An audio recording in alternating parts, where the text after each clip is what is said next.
எனக்கு பொய்யான வாக்குறுதியை கொடுத்து நாங்க இதை பண்ணுவோம் அதை பண்ணுவோம் அப்படின்ற ஒரு கூட்டம் இருக்காங்க. அது யாரு அப்படின்றது உங்க அனைவருக்குமே தெரியும்.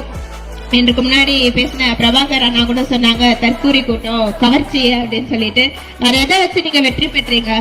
வேற என்ன ஃபீல்டு ஒர்க் நீங்க பண்ணிருக்கீங்க? இதுதான் முதல் முறையா அவங்க ஆட்சி அமைச்சிருக்காங்க.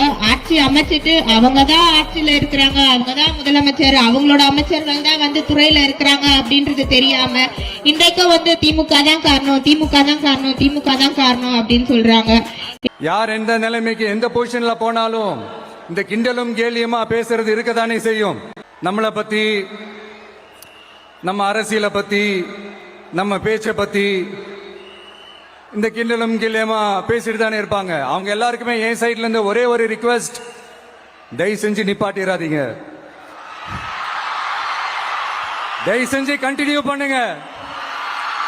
நீங்க தான் என்னோட எனர்ஜி ஃபோர்ஸ். நீங்க பேசிக்கிட்டே இருங்க, பேசிக்கிட்டே இருங்க, பேசிக்கிட்டே இருங்க. நான் மக்களுக்கு தேவையான நல்லதை செஞ்சுக்கிட்டே இருக்கேன், செஞ்சுக்கிட்டே இருக்கேன், செஞ்சுக்கிட்டே இருப்பேன்.